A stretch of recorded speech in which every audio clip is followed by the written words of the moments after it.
नमस्कार बंधुरा welcome back to my channel Puja kitchen with food. तो तुम्हारा सबाई केमन आछो? आशा करछि सबाई भालो आछो और आमिও खूब भालो आछि। আর এখানে মশলার মধ্যে আছে দেখছো চালমগজ, পোস্ত, অল্প সাদা সর্ষে, একটা পেঁয়াজ আর 6 থেকে 7 কোয়া রসুন। তো সব কিছু আমি একসাথে পেস্ট করে নিয়েছি। তো আজকে বানাবো ভেন্ডি দিয়ে একটা রেসিপি। তো তার জন্য দেখো তেল গরম করে নিচ্ছি কড়াইতে। আর ভেন্ডিগুলো মাঝখান থেকে একটুখানি করে চিড়ে নিয়েছি, দেখতেই পাচ্ছ। আর এইভাবে ভেন্ডিগুলো একটু ভেজে নেব।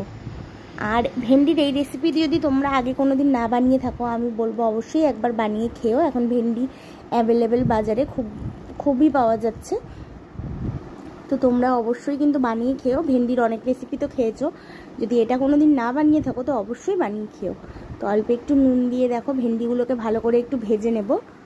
আর ভেন্ডিগুলো না ভেজে নিলে অনেক কিন্তু লোদ লোদ করবে, তার জন্য কিন্তু ভেন্ডিগুলো অবশ্যই ভাজা দরকার।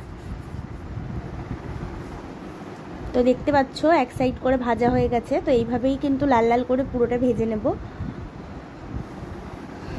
তো ভেন্ডি তো এক নাই সর্ষে দিয়ে ঝাল, নাই তরকারি, নাই ভাজা, আমরা তো এইসবই খাই, কিন্তু একটু অন্যরকম রান্না হলে কিন্তু বেশ ভালোই লাগে।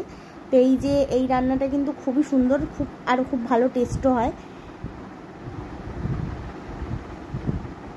তো বন্ধুরা দেখো ভেন্ডিগুলো কিন্তু প্রায় ভাজা হয়ে গেছে। তোমরা এখানে কিন্তু চাইলে অল্প হলুদ নুন দুটো দিয়েই ভাজতে পারো। তো আমি হলুদটা দিইনি, শুধু নুন দিয়েই ভেজে নিচ্ছি। আর ভেন্ডিগুলো এরকম বড় বড় রাখলেই ভালো হয়, তাহলে ঘেটে যাবে না আর ভেঙেও যাবে না, গোটা গোটা থাকবে। আর ভেন্ডিগুলো সাইজ সমান ছিল না, ছোট বড় ছিল। তোমরা যদি পারো তাহলে এক সমান ভেন্ডি নেবে, তাহলে বেশি ভালো হয়। তো দেখতে পাচ্ছ বন্ধুরা ভেন্ডিগুলো ভাজা হয়ে গেছে, এবার কিন্তু আমি তুলে নিচ্ছি। আর ছোটোগুলো খুব সুন্দর করে ভাজা হয়েছে, বড়গুলোর চাইতেও একই রকম সাইজ হলে বেশ সুন্দর হয়, এর জন্যই বললাম।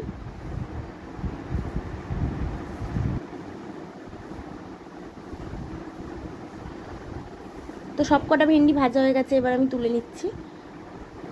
আর দেখতেই পাচ্ছ যে নুনটা দিয়েছিলাম, নুনটা দেখো নিচে পুরো কালো হয়ে গেছে। তো কোনো ব্যাপার না, তেলও পাল্টানোর দরকার নেই, নুনও ফেলার দরকার নেই। তো এবার কড়াইতে দিয়ে দেবো আর একটুখানি তেল। আর আমি পুরো রান্নাটা কিন্তু সাদা তেলেই করছি। তো দেখো কড়াইতে দিয়ে দিলাম তেল, আর তেল দিয়ে দিচ্ছি একটুখানি কালো জিরে। তো তোমরাও কিন্তু এতে অন্য কোনো ফোড়ন ব্যবহার করতে যাবে না, দিলে কালো জিরেটাই দেবে। আর যদি ফোড়ন না দিতে চাও তো নাও দিতে পারো। আর তারপরে দেখো যে পেস্টটা বানিয়ে রেখেছিলাম সেটা দিয়ে দিলাম। আর যেহেতু রসুন আছে সেহেতু কিন্তু একটু কষাতে হবে খুব ভালো করে, নাহলে রসুনের একটা কাঁচা গন্ধ বেরোতে পারে। আর এটা ভাববে না যে সর্ষে কিন্তু তিতো হয়ে যাবে বা কিছু, এটা কিন্তু সর্ষে, অনেক সর্ষে কিন্তু এমনিই তিতো হয়, তার জন্যই কিন্তু সর্ষেতে তিতো হয়। নাহলে কিন্তু সর্ষে আমি যতদিন রান্না করি কষালে কিন্তু সর্ষে একদমই তেতো হয় না। এক একটা সর্ষেই থাকে ওরকম, যেটা তুমি রান্না করলে এমনিও তেতো হয়ে যাবে।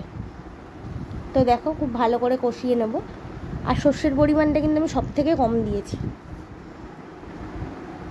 তো দিয়ে দিচ্ছি নুন,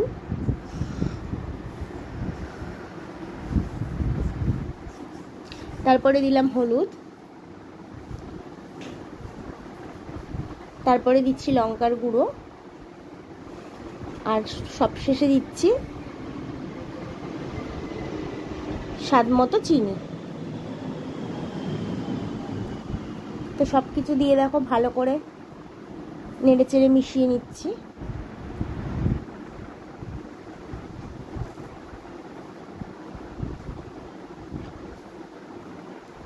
তো বন্ধুরা দেখতেই পাচ্ছ তেল ছাড়তে শুরু করে দিয়েছে একদম। তো এইরকমভাবে একটু ভালো করে না ভেজে নিলে একদম কিন্তু রসুনের কাঁচা গন্ধটা যাবে না।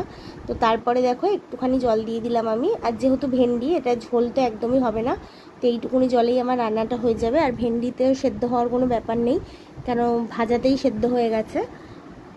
তো এইটা বেশ তেল বেরিয়ে বেরিয়ে আসবে, তখন নামিয়ে দেবো। তো দেখতেই পারলে রান্নাটা কত সোজা আর কত অল্প সময় হয়ে যায়।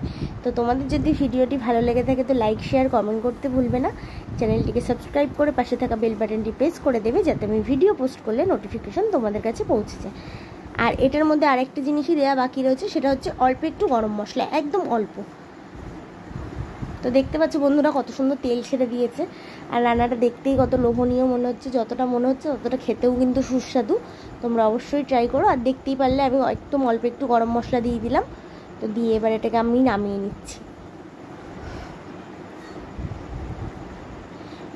খুব জোর হাতে গোনা 10 থেকে 15 মিনিট লাগে রান্নাটা করতে, একদমই কম সময় লাগে। তোমরা অবশ্যই ট্রাই করো, গরম ভাতে কিন্তু দারুণ লাগবে খেতে। তো দেখো একদম নামিয়ে নিয়েছি। আর এটা একটু তেল ছেড়েই দেবে, কিন্তু তেল একটু বেশি না হলে এটা ভালোও লাগে না, যেহেতু শুকনো শুকনো, তো একটু তেল তেল কিন্তু রাখতে হয়।